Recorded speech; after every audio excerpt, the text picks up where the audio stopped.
ஒருவன் உடம்பு முழுவதும் எண்ணெயை பூசிக்கொண்டு ஆட்டு மணலில் அழுது புரண்டாலும் ஆற்றில் உள்ள அனைத்து மணலும் ஒட்டிவிடாது. அவன் வசதிக்கு ஏற்றவாறு தகுதிக்கு ஏற்றவாறு ஒற்று என்பது மாற்றமில்லை. ஒரு மனிதனை இறைவனை படைக்கின்ற போது அவனுக்காக இறைவனால் என்ன செல்வங்கள் அருளப்பட்டதோ, எத்தனை தடைகள் அனைத்தையும் தாண்டி வந்து அவனிடம் சேரும் என்பது மாற்றமில்லை. தவறான வழியில் இவன் பல செல்வங்களை சேர்த்திருந்தாலும் அவனிடம் அதை நிலைபெறாமல் வந்த வழியே சென்றுவிடும், மாற்றமில்லை. ஆகவே இறைவா, எம்மை படைத்தாய், எமக்கென்று என்ன அருளப்பட்டாய், அதை கொடு, உள்ளதை வைத்து நல்ல வாழ்க்கையை வாழ்கிறேன் என்றதான சக்தி அவள்கிட்ட போனனால இந்த ஆணுடைய சக்தியை புறா வாங்கிக்கிறனால சக்தி மிகுந்து ஆர்ப்பாட்டம் பண்ணி அவள் சக்தி என்று பெயர் எடுக்கிறார். இந்த பெண்ணுகிட்ட இந்த ஆணுடைய சக்தி புறா இவ இழந்தனாலதான் அவ சொன்ன வேலையை புறா சிவனேன்னு செய்யறான். நல்ல விளக்கம். அதுதான் சக்தி இல்லையல் சிவன் இல்லை. இது நடைமுறையில் நீங்க பார்த்திருப்பீங்க. அற்புதமான விளக்கம். இது போன்ற விளக்கத்தை நான் இதுவரை கேட்டேன். நல்லா பாருங்க. வயசு அதாவது கட்டி கொடுக்கிற வரைக்கும் அந்த பொண்ணு அம்மா அப்பா சொல்ற அப்படியே கேட்கும். சத்தம் போட்டு வெளியே பேசி கேட்க முடியாது. ஒரு பைப்படி சண்டையெல்லாம் பார்த்திருக்கவே முடியாது. ஆமா. கல்யாணம் பண்ணட்டா அந்த கல்யாணம் பண்ண மாப்பிள்ளையே எடுத்தறிஞ்சு பேசும். அது சொல்றது அது கேட்கணும். சண்டைக்கு வரைஞ்சிக்கிட்டு, ஏன்னா அமைதியான பெண்ணுகிட்ட ஆண்மனுடைய வீரியமான சக்தி போக கண்டுதான் அந்த சக்தி மிகுந்த செயலில் குரங்கு நிறைய பார்த்திருக்கீங்க. அது எங்கேயாவது இயற்கையான சாவு ஏற்பட்டு பார்த்திருக்கீங்களா? யாராவது இல்லையே.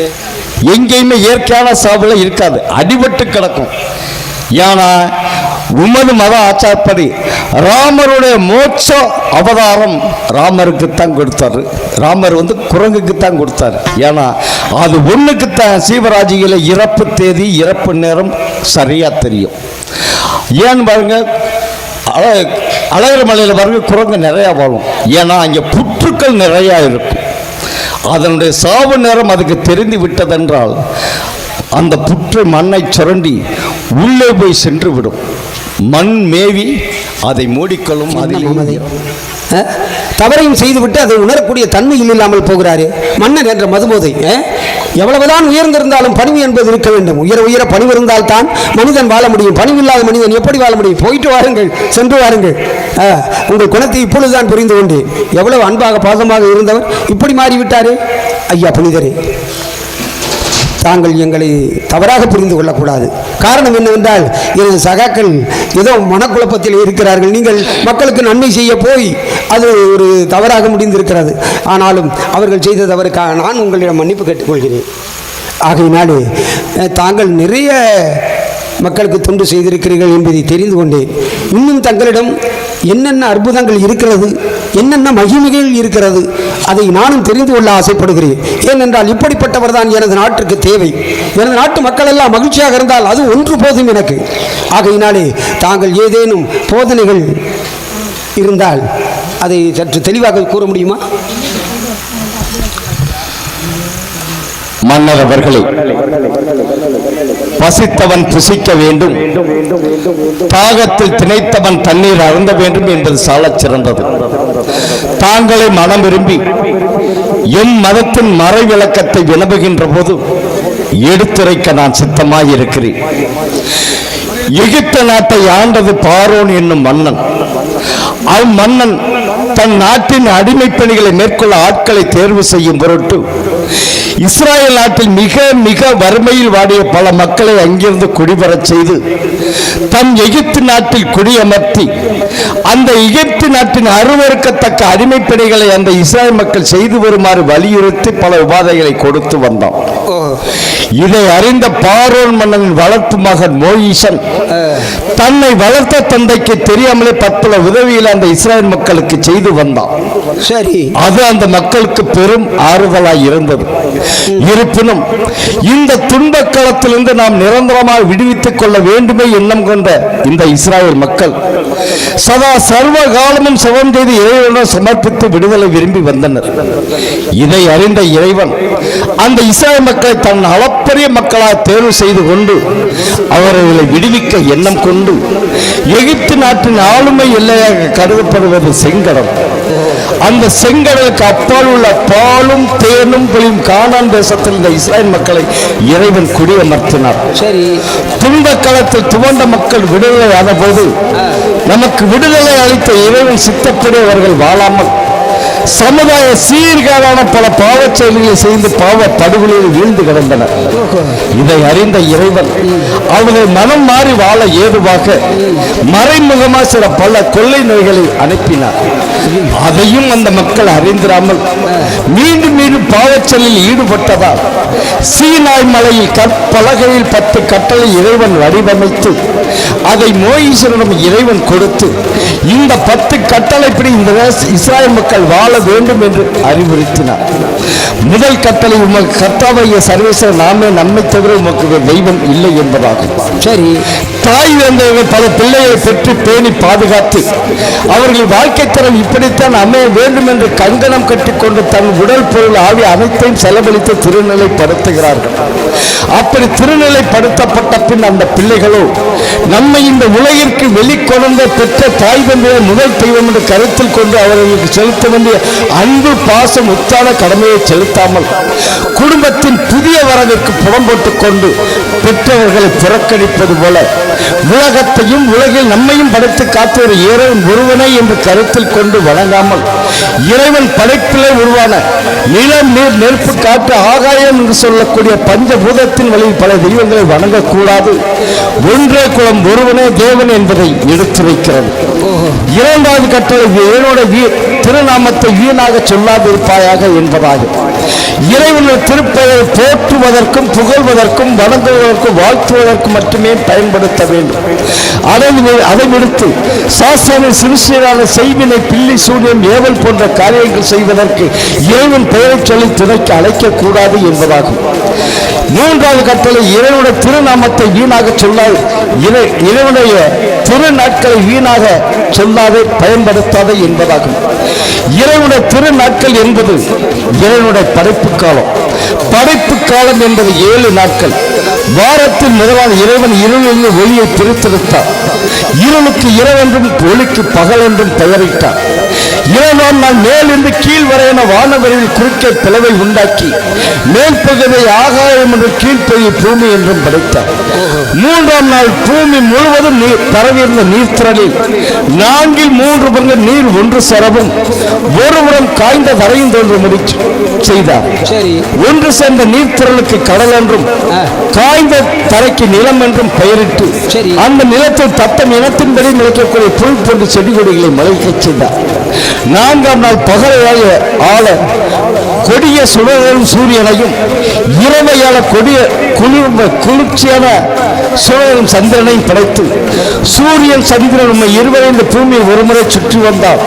ஒரு நாள் என்று கணக்கிட்டு நேரத்தையும் நாட்களையும் கணக்கிட்டு மனிதன் வாழும்படி வழி செய்தார். சரி, 5ஆம் நாள் முற்பொழுதில் 5 அறிவு ஜீவன்களையும் பிற்பொழுதில் 6 அறிவு ஜீவன்களையும் படைத்தார். 7ஆம் நாள் இறைவன் படைத்தை அனைத்தையும் உற்று நோக்கினார். அனைத்தும் நலமாய் இருந்ததை கண்டு இறைவன் பெருமிதம் கொண்டு ஓய்வெடுத்தார். அந்த இறைவன் ஓய்வெடுத்த நாளை இறைவனால் படைக்கப்பட்ட பரம்பொருள் அனைத்தும் இறைவனை வணங்கும் பொருட்டு ஆலயங்கள் சென்று வழிபடவும் ஞாயிற்றுக்கிழமையில் முழு திருப்பலி காண்பதும் கடந்திரு நாட்கள் ஒரு சென்று அனுசரிப்பதும் மதச்சடங்கின் நாட்களில் முழுமையான சடங்கில் பங்கு கொள்ள வேண்டும் என்பதாகும். 4வது கட்டளை தாய் தந்தையை பேணி பாதுகாக்க வேண்டும் என்பதாகும். இறைவன் படைத்த ஓரறிவு ஈரறிவு 3 அறிவு 4 அறிவு ஜீவர்களுக்கு ஆயுள் நிர்ணயம் செய்வது 5 அறிவு ஜீவனால் கால்நடை பிராணிகளை இறைவன் அழைத்து தலா 40 வயது என்று ஆயுள் நிர்ணயம் செய்து கொண்டிருந்தார். அப்பொழுது 6 அறிவு ஜீவனான மனிதன் இறைவன் ஆயுள் நிர்ணயம் செய்ய அழைக்கும் முன் 5 அறிவு ஜீவன்களுக்கு ஆயுள் நிர்ணயம் செய்தபோது ஊடே இருந்து கொண்டு எனக்கு எவ்வளவு காலம் இறைவா ஆயுள் என்று மன்றாடினார். இறைவனோ ஒவ்வொரு அறிவு ஜீவனையும் தனித்தனியே அழைத்து அதன் உடல்நிலை தகுதிக்கேற்றவாறு ஆயுள் நிர்ணயம் செய்து கொண்டிருந்தேன். 6 அறிவு ஜீவனான உண்மை ஆயுள் நிர்ணயம் செய்ய அழைக்கும் முன் 5 அறிவு ஜீவன் கூட இருந்த உமக்கு 40 வயதா என்ற திருவாய் மொழிந்தார். மனிதன் போராடினான். நான் மாநில பிறவி மனித பிறவி ஆளப்பிறந்தவன் எனக்கு ஆயுளை அதிகரித்துக் கொண்டு இறைவா என்று மன்றாடினான். இறைவனோ கொடுத்ததுதான். வேண்டுமென்றால் எந்த ஜீவராசிகளுக்கு ஆயுள் நிர்ணயம் செய்த போது ஊழல் இருந்தாயோ அதனிடம் கெஞ்சி பெற்றுக்கொள் என்று திருவாய்மொழி சட்டத்தை இறைவன் முடித்து விட்டார். மனிதன் வேறு வழியின்றி முதலில் நாயை பிடித்தான். இறைவன் உன்னை காட்டு விலங்காக படைத்தாலும் வீட்டு விலங்காக வைத்து உனக்கு உணவளித்து உறைவிடம் கொடுத்து பாதுகாத்துக் கொள்கிறேன். இறைவன் கொடுத்த 40 வயது 20 வயது என கொடு என்று கெஞ்சி பெறுகிறான். அதே போல் கழுதையிடமும் மனிதன் 20 வயதை கெஞ்சி பெறுகிறான். அதே போல் குரங்கிடமும் மனிதன் 20 வயதை கெஞ்சி பெறுகிறான். அதுதான் மனிதன் 40 வயது வரை நலமுடன் நல் மனித குணத்துடன் மனிதன் மனிதனாக விளங்குவான். 40 முதல் 60 வயது வரை மனிதன் நாயினம் கடன் வாங்கிய வயது. அந்த காலத்தில் எப்படி பணிக்கப்படுகிறான் என்றால் பழமொழி சொல்வார்கள், நாய்க்கு வேலை இருக்காது உட்கார்ந்து சாப்பிட நேரம் இருக்காது சுற்றி கொண்டே திரியும். அப்படி சுற்றி கொண்டே திரிகின்ற நாய் தேவையற்ற கோபத்தை பிற நாயிடம் காட்டும். அதே போல் நாயின் வயதில் வாழுகின்ற மனிதன் அலுவலின் காரணமான ஆத்திரத்துக்கு உட்பட்டு தேவையற்ற கோபத்தை பிற மனிதனிடம் காட்டுவான். அதைத்தான் 40 வயதில் மனிதனுக்கு நாய்க்குணம் வந்துவிட்டது என்பார்கள். 60 முதல் 80 வயது வரை மனிதன் கழுதையிடம் கடன் வாங்கிய வயது.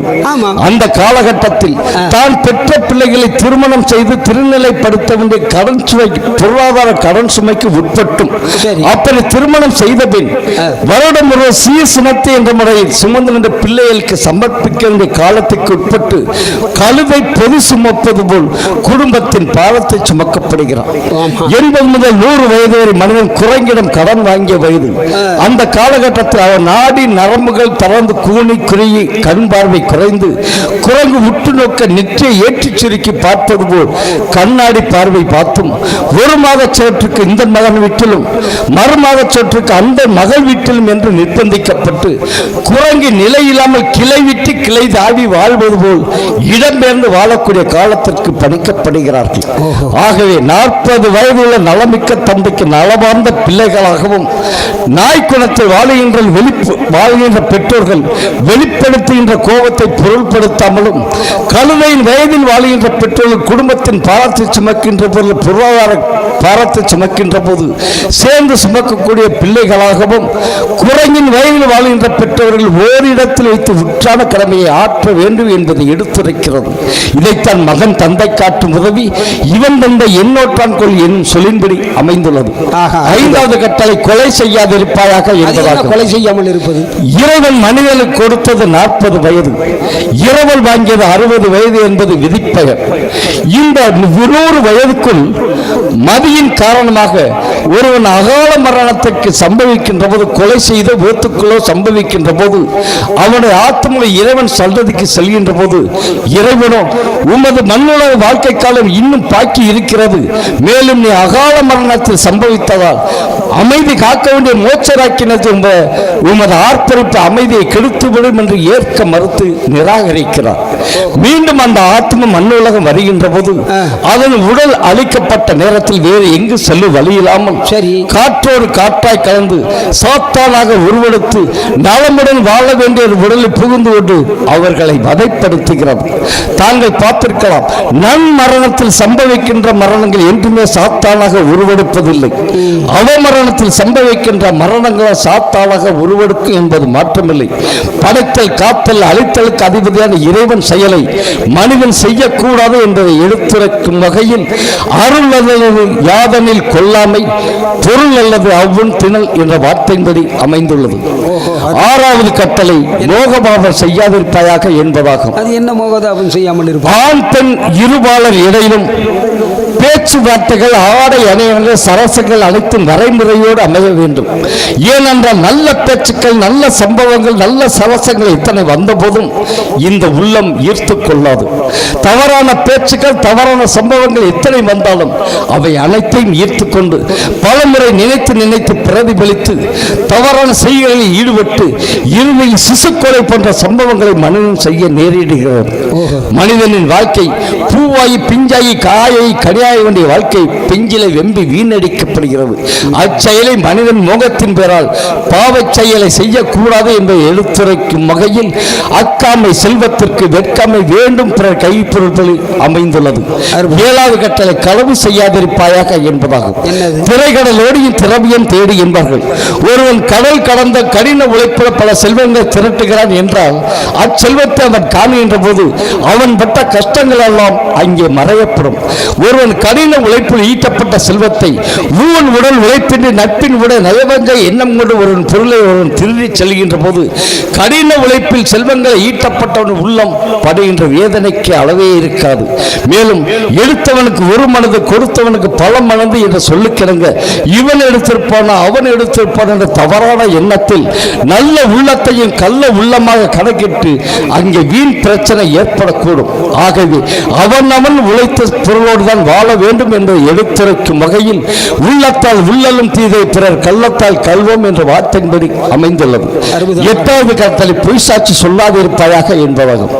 மனசாட்சியே தெய்வ சாட்சி என்பதாக ஒருவன் குற்றத்தை செய்துவிட்டு பொய் சாட்சி மூலம் நான் நிரபராதி என்று விடுவித்துக் கொண்டாலும் இறைவனுடைய தீர்ப்பாயத்தில் அவனவனின் இறுதி கட்டத்தில் இறைவனுடைய கோப ஆக்கினைக்கு உட்பட்ட நேரிடும்.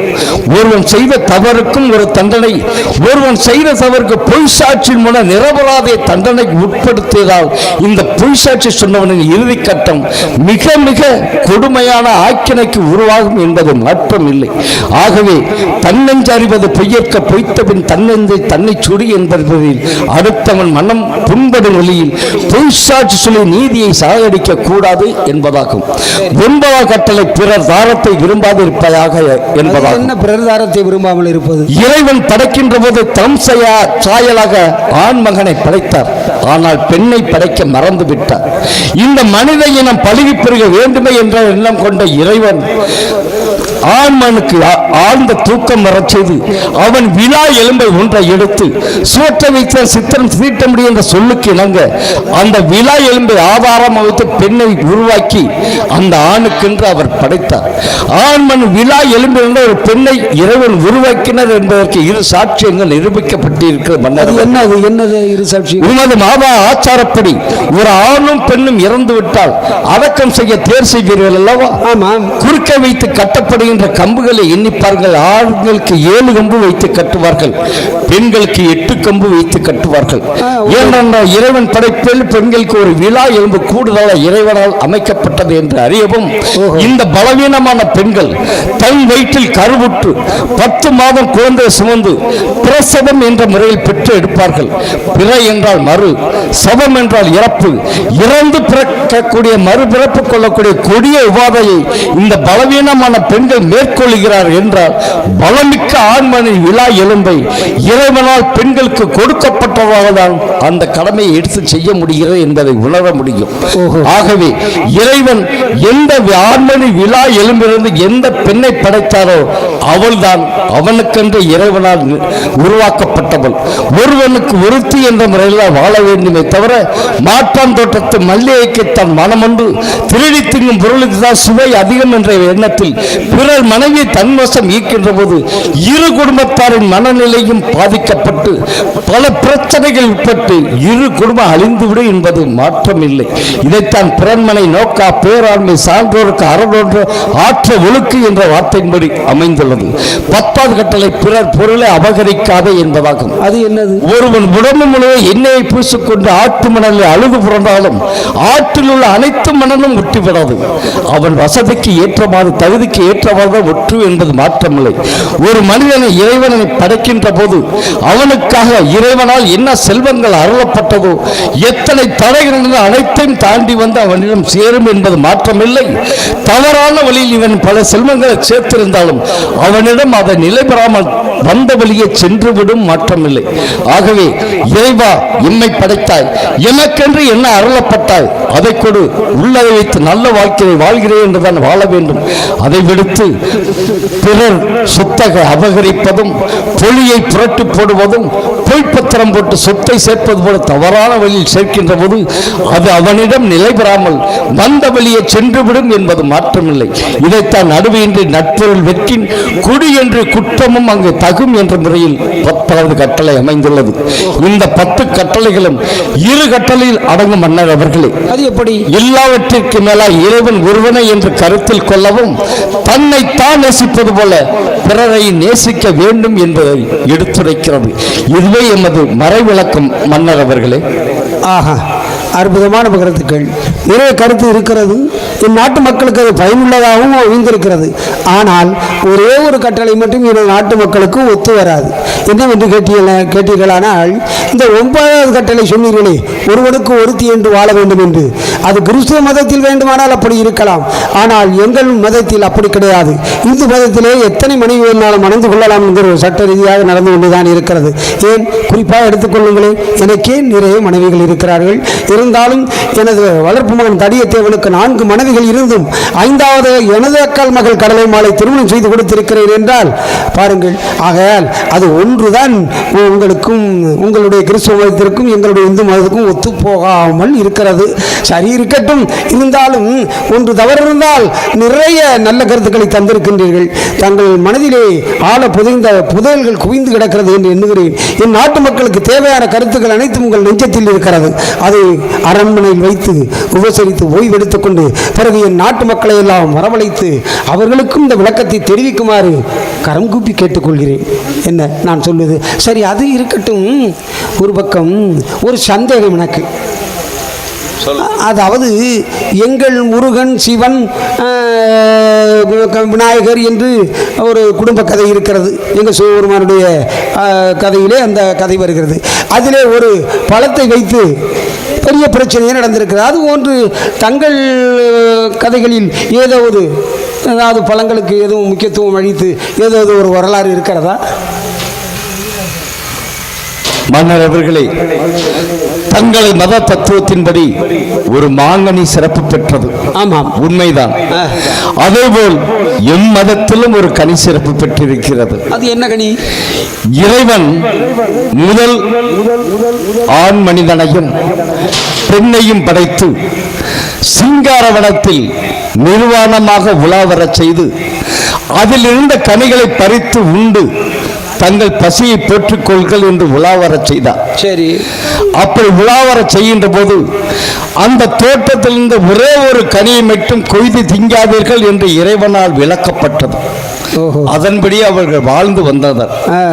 சாத்தான் என்பது பாம்பாக உருவெடுத்து இறைவன் எந்த கனியை கொய்து திங்காத என்று விளக்களித்தாரோ அந்த கனியை பறித்து கொண்டு வந்து அந்த ஆண் மகனிடம் அந்த பாம்பு கொடுத்து இந்த கனி மட்டும் திங்காமல் விட்டிருக்கிறீர்கள், ஏராளமாக காய்த்திருக்கிறது, இந்த கனி சிறப்பு பெற்றது, இந்த கனியை சாப்பிடுங்கள், நீங்கள் மோட்சம் பெறுவீர்கள் என்ற ஆசை வார்த்தையை கூறி அந்த ஆண்மகனிடம் பாம்பு கொடுத்தது.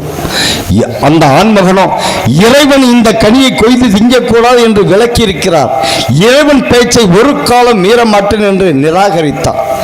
இவன் நாம் சொன்னால் கேட்க மாட்டான் என்று இந்த பாம்பானது அந்த பெண்ணிடம் சென்று இந்த கனியை தின்னுங்கள், சிறப்பு மிக்க கனி என்ற ஆசை வார்த்தையை கூறி நீங்களும் தின்னுங்கள், அந்த ஆண்மகனுக்கு கொடுங்கள் என்று சொன்னதும் அந்த பெண்மகள் வாங்கி அவளும் அந்த கனியை தின்னாள். அந்த ஆண்மகனுக்கும் கொடுக்கப்பட்டு அவனும் தின்றான். அவள் சொன்னதும் நம்பிக்கையுடன் அவன் தின்று விட்டான். அது தின்ற பிறகுதான் அவனுக்கு ஞான உதயம் பிறந்தது. அன்பு, பாசம், காதல், காமம், உணர்ச்சி அனைத்தும் அவனுக்குள் உதயமானது. அந்த பெண்ணுக்கு அச்சம், மடம், நாணம், பயிர்ப்பு, ஆசை, அன்பு அனைத்தும் உதயமானது. பிறகுதான் நாம் நிர்வாணமாக இருக்கிறோம் என்பதை அறிந்து இலைதலைகளை பறித்து அவர்களை ஆடையாக கட்டிக்கொண்டு இன்று நாம் மனிதர்களாய் நடமாடுகிறோம் என்றால் அதன் பிரதிபலனாகத்தான் நாம் வித்தாக இங்கே உயிர் பெற்று இருக்கிறோம். அந்த இறைவன் எந்த கனியை கொய்து திங்காத என்று விளக்களித்தாரோ அதுதான் கொய்யா கனிய. மன்னர் அவர்கள், கொய்யா கனியா? கொய்யா கனிக்கு அவ்வளவு முகத்துவம் இருக்கிறது? ஆட பொய்து திங்காதீர்கள் என்றதால் அதற்கு பேரு கொய்யாத கனி. கொய்யாத கனி என்று அவர்கள் பாவித்து அதற்கு கொய்யா கனி என்பதை பெயர் பெற்றது மன்னர் அவர்களே. ஓஹோ, அப்படியா? கொய்யாக்கனிக்கு இவ்வளவு ஒரு மகத்துவம் இருக்கிறதா? சரி, இருக்கட்டும். இன்னும் ஒரு சந்தேகம் கேட்க வேண்டும் என்று ஆசைப்படுகிறேன். சொல்லுங்கள். அதாவது முதலில் தோன்றியது ஆதாம் ஏவாள் என்கிறீர்கள். மனிதன் ஆண் மகனும் பெண் மகனும் பிறந்தாள். ஆனால் ஆதாம் ஏவாள் என்று பெயர் சூட்டப்பட்டிருக்கிறது. அது காரண பெயரா அல்லது காரிய பெயரா? காரண பெயர் தான் மன்னர் அவர்களே. இறைவன் படைத்த 5 அறிவுக்கு அடுத்தபடியாக 6வது அறிவை மனிதனுக்கு கொடுத்தார். அந்த 6வது அறிவுதான் பகுத்தறிவு. பேசி பகிர்ந்து பிறருக்கு எடுத்து கூறி ஞாபக சக்தியுடன் சிந்தனையோடு செய்யக்கூடிய பகுத்தறிவைத்தான் மனிதனுக்கு கொடுத்தார். தான் படைத்த படைப்புகளை அடுத்தவருக்கு எடுத்து சொல்லி இயம்பி இறைவனுடைய புகழை வெளிப்படுத்துவதற்கு தன் படைப்புக்கே ஆதாரமாகத்தான் அந்த ஆன்மங்களை படைத்தார். அந்த இறைவன் அவனை ஆதாரம் ஆதாரம் ஆதாரம் என்று அழைத்து ஆதாரம் என்ற வார்த்தை மருவி ஆதாம் என்ற பெயர் பெற்றார். ஏவாள் என்பது அந்த பாம்பு கொடுத்த பாம்பு கொண்டு வந்த அந்த ஆதாமிடம் கொடுத்த கனியை ஏற்க மறுத்தவன் அந்த பெண்ணை கொடுத்தவுடன் அவன் ஏற்றுக்கொண்டான். அந்த ஆதாரமான மனிதனை வேலை செய்து அவன் வழி நடத்தி அவளுக்கு ஆணையிட்டு அவளை கையாளக்கூடியது அந்த பெண் தான். அதற்குத்தான் அவளுக்கு ஏவாள் என்று பெயரிட்டது. இந்த ஏவாள் என்பதற்கு தாங்கள் நடைமுறையிலே சில சாட்சியங்கள் பார்த்திருக்கலாம். என்னது? ஒரு வீட்டில் வந்து ஒரு ஆண்மகன், அதாவது இளம் வயது வந்த போது, சரி, தாய் ஒரு வேலை சொன்னால் அந்த வேலை நான் செய்ய முடியாது, அது அவன் புருஷன் சொல்லிக்க நான் பார்க்க முடியாது, நிராகரிப்பான். அது நாட்டிலே நிறைய நடக்கும். ஆமா, அதே மாதிரி தந்தை சொன்னாலும் அந்த வேலையை அவன் செய்ய மாட்டான். சரி, அப்பதான் அந்த பெத்தவங்க நினைப்பாங்க இவனுக்கு ஒரு கால் கட்டுப்பட்டா தான் சொன்னதை செய்வான் அப்படின்னு பெண்ணை பார்த்து கல்யாணம் பண்ணிடுவாங்க. சரி, நாட்களோட அவர்களுக்கு ஒரு சந்ததி உருவாகிவிடும். என்னது? சந்ததி உருவாகிவிடும். சரி சரி, அந்த தாயான பிள்ளையை மடியில போட்டுக்கிட்டு இருப்பான். அப்போ அந்த புருஷனை கூப்பிட்டு எங்க புள்ள அழுக போகுது, பால் வாங்கிட்டு வந்து காய்ச்சி ஆத்து பாட்டில் அடைச்சு தங்கம்பா. தாயப்பன் சொன்ன வேலையை கேட்காதவே அந்த மனைவி சொன்ன உடனே 3 கிலோமீட்டருக்கு சைக்கிள் போய் பால் வாங்கிட்டு வருவேன். நிறைய பேர் அந்த மாதிரி தான் செஞ்சுட்டு இருக்காங்க. காய்ச்சி கொடுத்து வேலையை செய்வேன். அந்த குழந்தை பால் குடிச்சுக்கிட்டு இருக்கும். இந்த தாயாகப்பட்ட என்ன சொல்லுவா, துணியை ஊற வச்சிருக்கேன், புல்ல முழிச்சிரும், அதை கொஞ்சம் அலசி போட்டுருங்களேம்மா, சோப்பு போட்டு துவைச்சு காய வச்சு மடிச்சு பக்குவப்படுத்துவேன். அப்ப தாயகப்பன் சொன்னதை கேட்காதவே அந்த மனைவி சொன்ன உடனே கேட்பேன். ஏனென்றால் ஆண்மகன் வந்து அதைத்தான் சக்தி சிவன் நீங்க சொல்றீங்க. இந்த ஆண்மனுடைய வீரியமான சக்தி இவனோட இருக்கும் வரையில யாரும் சொன்னதையும் கேட்க மாட்டேன். அதே மாதிரி அந்த பெண்ணு கல்யாணம் பண்றதுக்கு முன்னாடி ஒரு சத்தம் போட்டு பேசாது, சண்டைக்கு போகாது, இருக்கிறதே தெரியாது. இந்த ஆணுடைய சக்தி அவள்கிட்ட போனனால இந்த ஆணுடைய சக்தியை பூரா வாங்கிக்கிறனால சக்தி மிகுந்து ஆர்ப்பாட்டம் பண்ணி அவள் சக்தி என்று பெயர் எடுக்கிறார். இந்த பெண்ணுகிட்ட இந்த ஆணுடைய சக்தி பூரா இவ இழந்தனாலதான் அவ சொன்ன வேலையை பூரா சிவனேன்னு செய்யறான். நல்ல விளக்கம். அதுதான் சக்தி இல்லையல் சிவன் இல்லை. இது நடைமுறையில் நீங்க பார்த்திருப்பீங்க. அற்புதமான விளக்கம். இது போன்ற விளக்கத்தை நான் இதுவரை கேட்டேன். நல்லா பாருங்க, வயசு அதாவது கட்டி கொடுக்கிற வரைக்கும் அந்த பொண்ணு அம்மா அப்பா சொல்ற அப்படியே கேட்கும். சத்தம் போட்டு வெளியே பேசி கேட்க முடியாது. ஒரு பைப்படி சண்டையெல்லாம் பார்த்திருக்கவே முடியாது. ஆமா, கல்யாணம் பண்ணட்டும் அந்த கல்யாணம் பண்ண மாப்பிள்ளையே எடுத்தறிஞ்சு பேசும். அது சொல்றது அது கேட்கணும். சண்டைக்கு வரைஞ்சிக்கிட்டு, ஏன்னா அமைதியான பெண்ணுகிட்ட ஆண்மனுடைய வீரியமான சக்தி போக கண்டுதான் அந்த சக்தி மிகுந்த செயல்ல ஈடுபடுறான். அதனால அவ சக்திங்கிற பெயர் பெறான். அந்த சக்தி பிறகு அவள்கிட்ட இழந்தனாலதான் செவனேன்னு சொன்ன வேலையை புறா கேட்கிறேன். ஆஹா, கிறிஸ்தவ மதத்திலே தான் விளக்கம் சொல்லுவீர்கள் என்று பார்த்தால் எங்கள் மதத்தில் இருக்கிற விளக்கங்களையும் தெளிவாக சொல்கிறீர்களே, ஆச்சரியமாகத்தான் இருக்கிறது. சரி, பரவாயில்லை, சற்று நேரம் ஓய்வெடுத்துக் கொள்ள கலைத்து விட்டீர்கள். மீண்டும் வந்து எனது மக்களுக்கு தங்களுடைய போதனைகள் தெரிவிக்கலாம். அரசே, என்னை மன்னிக்க வேண்டும் அரசே. என்ன தவறு செய்தாய்? வந்தவுடன் மன்னிக்க ஓலை ஒன்று வந்திருக்கிறது ராஜா. இதற்கு நான் மன்னிக்க வேண்டுமா? அதை தருவதற்காக வந்தேன். சரி, வழக்கம் போல ஒட்டு கேட்டு விட்டேன் நீங்கள் இருவரும் பேசியதை. அதிலே எனக்கு ஒரு சந்தேகம். என்னது? நீங்களும் 2 சந்தேகத்தை அவர்களையும் கேட்டு விட்டீர்கள். ஆமா, நானும் கொஞ்சம் கேட்டுக்கொள்கிறேனே. சுவாமியிடம் கேட்க வேண்டுமோ? சரி கேளு. எல்லோருக்கும் தேவையான சந்தேகம். நாட்டு மக்கள் ஒரு நல்ல கருத்தை தெரிந்து கொள்ள வேண்டும் என்றால் அதற்கு அனுமதி வழங்க தயாராக இருக்கிறேன். துறவி அவர்களே, உங்கள் கூற்றுப்படி இந்த உங்கள் ஆண்டவர் இந்த உலகத்தை படித்து எல்லா உயிரினத்தையும் படித்ததாக சொல்லுகிறீர்கள். விடிகிற வரைக்கும் வச்சு விபவத்தெல்லாம் செய்யணுங்கிற முடிவுக்கு வந்துட்டிய.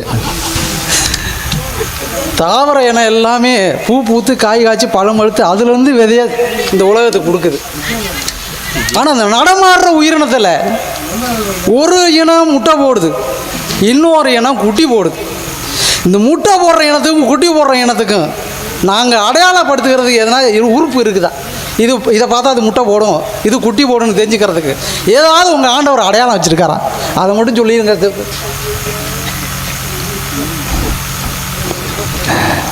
ஒன்றடி உயரத்துல இருந்து வந்து உட்காந்துக்கிட்டு உலகத்தில் உள்ள பெரிய சந்தேகத்தை கேட்குற. நீ கேட்குற சந்தேகம் வெளிப்படையாக சொல்கிறப்ப வெளிப்படையாக கருதுனா ஒரு கொச்சையாத்தான் தெரியும், ஆனால் ஏகப்பட்ட அர்த்தம் இருக்கு. முட்டையிடும் இனத்துக்கும் குட்டி போட்டு வளர்க்கக்கூடிய இனத்துக்கும் வெளிப்படையாக மக்கள் மறைமுகம் இன்றி வெளிப்படையாக பார்க்கக்கூடிய ஒரே ஒரு உறுப்பு தான் வித்தியாசம். அந்த உறுப்பை யதார்த்தமாக சந்திச்சா யோசனை செஞ்சா அது ஒரு தவறாத்தான் தெரியும். அதான் குட்டி போட்டு பால் கொடுத்து வளர்க்குற இனத்துக்கும் முட்டையிட்டு அடைகாத்து குஞ்சு பொறிக்கிற இனத்துக்கும் மறைவு இன்றி வெளிப்படையாக பார்க்கின்ற ஒரே பொருள் தான் வித்தியாசம். என்னவென்றால் செவிமடல் பெரிதாக பிறர் பார்க்கக்கூடிய அளவில் அமைகின்ற உயிரினம் அனைத்துமே குட்டி போட்டு பால் கொடுத்து வளர்க்கும். சுண்டலிதான் காது பெருசாக இருக்கும், ஆனால் முட்டையிட்டு அடைகாக்கிற இனத்துக்கு காது சிறுசாக இருக்கும், செவி சிறுசாக இருக்கும். இந்த ஒரே பொருள் தான் வித்தியாசம். குட்டி போட்டு பால் கொடுக்கிற இனத்துக்கும் முட்டையிட்டு அடைகாத்து குஞ்சு பொறிக்கின்ற இனத்துக்கும் செவிமடல் ஒன்றுதான் வித்தியாசமாக அமைந்திருக்கும். இதுதான் அதனுடைய மகத்துவம். அரசே, இவர் சொல்லுவது சரியான அரசே. பறவை இனங்களிலே வவ்வால் மட்டும்தான் குட்டி போடுகிறது, வவ்வாலுக்கு காது வெளிப்புறமாக இருக்கிறது. சரி, இவர் சொல்லுவது பொருத்தமாக இருக்கிறது. அரண்மனையில் நீ மிக அற்புதமாக ஏதோ கவனி. சரி, ஒன்றையடி பண்ணி இன்னொரு பன்னி விஷயம் தெரியுமா உனக்கு? பன்னிக்குட்டிக்கு பால் கொடுக்கிற மார்க்காம்பு 8 இருக்கும் பிறவிலேயே. ஆனா பன்னிங்கிறது ஒரு குட்டி போடாது, 4 குட்டி 5 குட்டி 6 குட்டி போடும். அந்த குட்டி போட்ட பின் அந்த பன்னிக்குட்டியானது முதலில் எந்த தாயுடைய மார்க்காம்பில் பால் சுவைக்கிறதோ எவ்வளவு பசி இருந்தாலும் மாற்றி அடுத்த மார்க்காம்பில் பால் சுவைக்காது. முதல் எந்த மார்க்காம்பில் அந்த குட்டி பால் குடிக்கிறதோ கடைசி வரைக்கும் அதில் தான் குடிக்கும். மறு மார்க்காம்பில் அடுத்த குட்டி குடித்த மார்க்காம்பில் ஒரு குட்டி பால் குடிக்காது. இது மாதிரி தத்துவங்கள் உண்டு. இன்னொன்று பார்த்துருக்கலாம், குரங்கு நிறைய பார்த்துருக்கீங்க. அது எங்கேயாவது இயற்கையான சாவு ஏற்பட்டு பார்த்துருக்கீங்களா யாராவது? இல்லையே. எங்கேயுமே இயற்கையான சாவுல இருக்காது, அடிபட்டு கிடக்கும். ஏன்னா உமது மத ஆச்சாரப்படி ராமருடைய மோட்ச அவதாரம் ராமருக்குத்தான் கொடுத்தாரு.